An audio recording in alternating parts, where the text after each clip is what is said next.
Welcome Navid to the Tech Ketchup Show, a Nerd for Tech Originals. And I hope we have a great conversation today and you enjoy yourself during this entire conversation with us. So Navid Nathoo is the co-founder of the Knowledge Society, and we will be getting to know a lot about what this Knowledge Society is, because I personally am quite fascinated and I love the idea of the Knowledge Society, the way it is visioning to change how things are learned. So that's something which is beauty of the idea in itself. So welcome Navid. And to begin this entire conversation, I would like to ask you to introspect about your childhood and your early days in your career, which actually led you to the inception of the Knowledge Society. Because while I was going through the website of the Knowledge Society, I found a quote which was written there that you wish to build up something that you wish you had while you were growing up. So how did those days, those early days of your life actually help you in shaping the Knowledge Society as it is now? So I wanted to build what I wish I had, because when I was in the education system, when I was in school, I felt like it was doing a good job filtering me rather than educating me. And so when I studied for math or science or English, I would always get a grade back, but they would never give me feedback. They would just give me the grade, but I didn't know how to get better or improve. The other thing was I was always learning about the past. I was learning about how things were, not how things will be. And so I wanted an education that could push me to grow, and I wanted an education that could prepare me for the future. And that's what TKS is. TKS is not STEM. It's not technology. It's a new type of education, an education that prepares young people to play a part in the future and focuses on their growth. That was the what I wish I had part. And then the question about growing up, I spent a lot of time traveling around the world in different countries.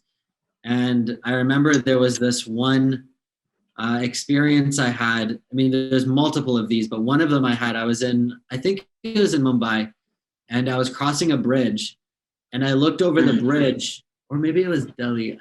I think it was Mumbai. So I'm crossing this bridge, and I look over the bridge, and I see just hundreds of people doing their laundry in, a dirty river underneath. And, growing up in Canada, that's not normal to see, right? Exactly, yeah. And I was maybe 11 years old or something when I was looking at that, thinking, it's obvious to me they're going to get sick. This water is not clean water. They're washing their clothes, their dirty clothes in the same place. So how is their clothes going to get cleaner if all the dirt is just moving from one dirty clothes to another dirty clothes? And it just, this moment occurred to me that the world can be better, and it's just people need to make it better. If all the thousands of people that are crossing that bridge that day look down and don't do anything about it, well, nothing's going to change, because the people that are going to change it are the ones who have the ability to change it, right? The people that are washing their clothes in the dirty river, they don't have the ability to change it because they're focused on survival. They can't even think, how can I change the situation for other people? Because they're so focused thinking about themselves and their families, right? And the food they're going to eat that day, or whatever the case is. And so the thousands of people that cross the bridge, well, they're the ones with the ability. But I mean, this growing up in the country, at some point you get desensitized and you start looking at everybody and, oh, this is normal. This is normal life. But why does it need to be normal? And that's what I just kept thinking about. I spent some time in Bangladesh, and I was working at Grameen Bank for microfinance with Muhammad Yunus. And I was living in the villages, and I was in, the main cities in Dhaka and the Mirpur area, where, not well off at all. And after a month in Dhaka, I started to get desensitized. I started to see, you walk outside and you have 20 little kids running to you, begging for food. The first time it happened, it was like, wow, I need to do something about this. The 50th time it happened, it was like, okay, it's just, it's normal life. Kids are going to run up to me and ask for money. But then I started thinking, why am I becoming desensitized? These are people, these are real people in the real world. And it was a lot of these compounding experiences of the inequality of the world that is solvable. Because in Canada and the United States, when you see homeless people, they usually have mental illness, addiction problems. There's reasons why they're homeless. Whereas when you look in East Africa, Central Africa, India, Bangladesh, Thailand, a lot of these areas where I experienced people who are homeless and less fortunate, it was actually a factor of their situation. It wasn't because they had mental health problems. It wasn't because they had addiction problems. You have 10-year-old kids who are living in slums because they don't have parents, but they could easily be the next Steve Jobs, the next Elon Musk, or whoever it is, right? To make an impact on the world. But it's their environment, it's their situation. And so how do you change that situation? And the big insight for me personally was I can't solve every problem in the world, but hopefully I can help inspire more people to want to solve important problems in the world. And that was one of the other fundamental underlyings of starting TKS. It was, how do we get more smart people to focus on important problems? When you grow up in India, you want to go to IIT. You want to get a job at Google or the big engineering firm, right? You want to get the high dollars. And these are the smartest people in the world, right? When you think about, if you are born in India and you work as a software engineer at Google, you are smarter than the average American that works at a software engineering at Google, right? Because there's so much more you had to do to get there. Right? Now imagine if those people weren't working at Google. Imagine if those people were working on climate change, were working on lab-grown meat and cellular agriculture, or working on cancer prevention or COVID. I am so confident that we would have better vaccines, that we would have solutions to climate change much earlier. But the problem is, the world is incentivized to go to Facebook, to go to Google, to go to Instagram. Why? Because it is culturally and socially the success definition, and then the money is there, right?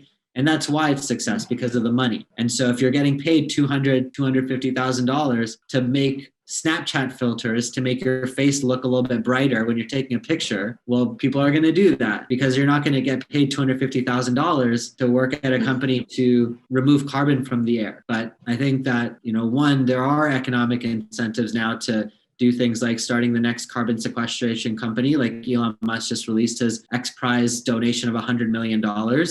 But the systems just aren't in place. And when you're young, you're not told you can make an impact in the world and make money and be successful. It's just because your mom wants you to be an engineer or a doctor doesn't mean that's the path you have to take. But nobody tells people that when they're younger, especially in other countries around the world. And so that's why we started our virtual program, so we can provide these opportunities to students around the world. And we have students from India, we have students from Indonesia, we have students from China, Mexico in our programs.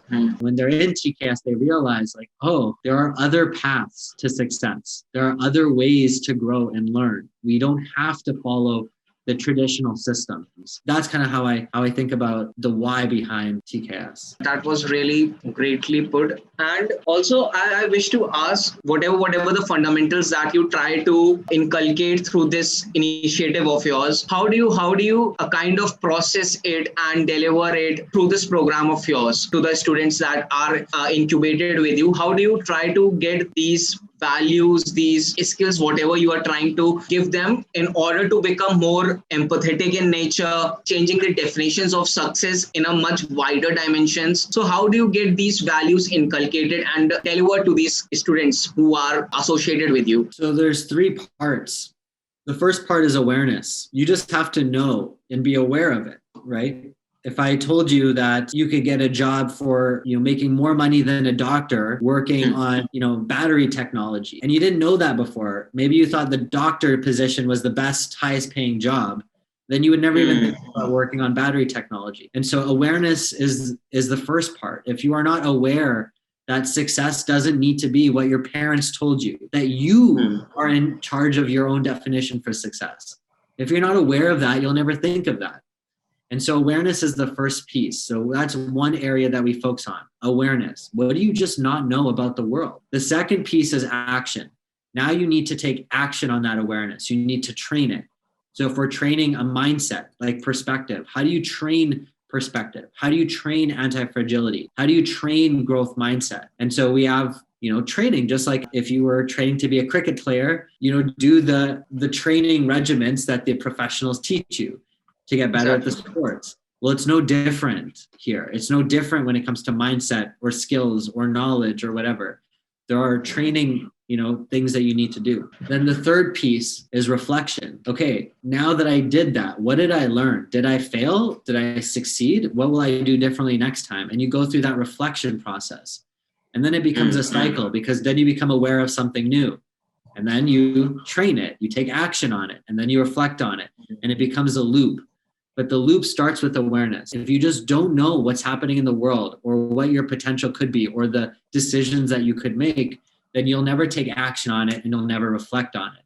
And so underlying all of that is a coach. You need a coach, not a teacher, because teachers are replaced by what today? Teachers are replaced by technology, by YouTube, by Khan Academy, by Baiju's. Teachers are completely replaced. And so you don't need teachers. What you need is coaches. And the best teachers in the education system are coaches. They are mentors. They are facilitators. If you have a teacher that stands at the front of the class and reads you a textbook, you will learn better on KhanAcademy.com. You will learn better on YouTube. There's no reason for you to go to school other than the certification, but your abilities will be greater if you learn somewhere else.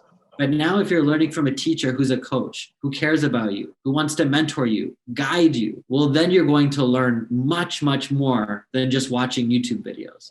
And so in TKS, we have coaches, not teachers. We have coaches, and we call them Olympic level coaches. Just like if you want to be an Olympic level volleyball player or swimmer, well, if you want to be an Olympic level change maker or influencer in the world, we have coaches for you. And so they help you become aware of things. They help you train, and then they help you reflect, just like a professional sports player.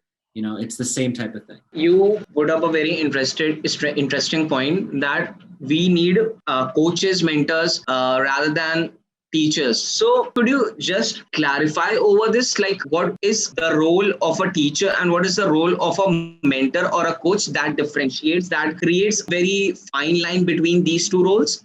And then what is the kind of education system that you actually think of that needs to be built upon in the current scenario? And what are certain things that needs to be rectified in the current education system? Or like what is your idea of education system, and where do these coaches, these mentors stand in your idea of education system? So two really good questions. And the first one is the difference between teachers and mentors and coaches. Teachers focus on the information. Coaches and mentors focus on the person. That's the difference. So if a teacher is just focused on the information, the content, that's the old way of doing things. That's the old education system. If you have a guide, a mentor, a coach, and they're focused on you, the individual, that is the new way of doing things. That's the new education system. And we need more people that are focused on the individual, not on the content, because YouTube is focused on the content, but a coach should be focused on you. The second question about what needs to change is we need to change certification to ability. We need to value ability more than certification. When you look around the world, places like China, India, and now even in the United States, you're seeing people compete on decimals. I have a 99.8. I have a 99.7. I'm number one in the class, number two in my class. It doesn't matter. If you start competing on decimals, it's inconsequential. The person who has a 99.6 and a 99.9, there's no difference. Decimals don't change anything at that point. Yes, if you have a 70 average and a 95 average, okay, there's a gap. But if you have a 99.6, 99.9, there's no gap there. And so starting to compete on certifications is now inconsequential. Everyone can get them, and the method of getting them doesn't actually correlate to abilities. The reason why we had certifications is because they correlate to abilities. If you have your law degree, I'm assuming you have the ability of a lawyer. Whereas in today's world, that's no longer the case, especially in the emerging technologies and emerging sciences. If you have a certification in sciences, that doesn't mean you're an expert in T cells. It doesn't mean you're an expert in induced pluripotent stem cells, because these things are new now. You're not an expert in CRISPR or prime editing because they never taught you that in school. And so now the certifications are becoming outdated. Before, in the 1800s, you had a certification and it lasted you your whole lifetime. Today, you get certified in 2 years, whatever you learned is outdated. So certifications are less and less valuable today in a lot of industries like computer science, like emerging sciences and technologies. There's no degree for blockchain, it's too new. And so we need to focus on abilities. And so what companies need to work on now is changing their interview processes, and it's in their best interest. They should want to do it, because why do you want to hire someone who has a Harvard MBA degree but doesn't know how to manage people? You should learn how to create an interview process to find the best people who can manage others, who can make good decisions. And a Harvard MBA degree does not mean someone will be good at those things. The chances of them being good at those things are still strong, but someone else could be better at managing people, could be better at making decisions. Why? Because they actually did it themselves. Maybe they started a company. Maybe they led a big team on a different project. Maybe they self-learned. And so how do you measure ability rather than certification? Exactly. First of all, I would like to know, you guys focus on a very specific age range. You get students who are from 13 to 17 years of age. So why do you focus on that thing? And second part is, since you must be interacting with a lot of parents while you have these age group, how do you think the mindset of parents also need to change in this circumstance to get their children discover more potential of themselves? The first question around age, the second one was around parents. And with ages, the reason why we started this age group is because cognitively, children start to develop their values and belief systems and start to plan out their trajectories in life at around this age time. And, this time, 13 to 17 years old, is when you haven't decided what you want to do with your life. It's when you don't have a certification that gives you a label that I'm an engineer, so I can only do engineering things. It is a time where you can explore, and you should be learning about the world. And I don't think the school classes do a good job at helping students explore and learn about the world. And so that's a gap that I wanted to fill with TKS. I wanted to help people understand what was out there. What could you do? Like, what are the possibilities for your future? You don't have to just choose doctor, engineer, lawyer. There are more things out there for you. So that's why we did this age group, because I do think it's a foundational age. And then for parents, my advice to parents is focus on optimizing success rather than mitigating risk.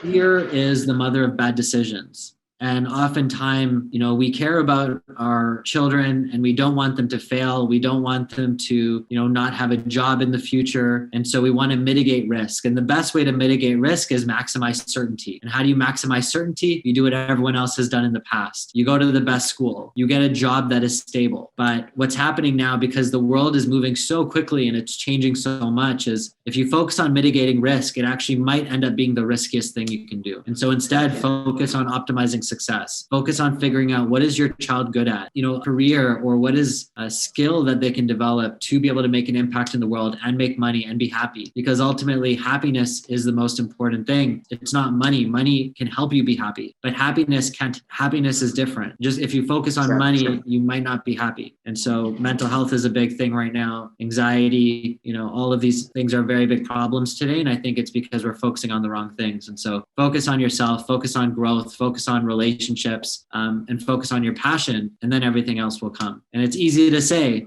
but when people do them, that's why all the smart people in the world say focus on what you're passionate about, because that's the answer. It's not wishy-washy words. It's what it is. It was good chatting with you. Thank you for asking me, thoughtful questions. I appreciate it. Thanks a lot, Navid. Thanks a lot for joining, and thanks a lot for taking out some time from your busy schedule. And we would be looking forward to more such collaborations. Thanks a lot for joining. It was great talking to you.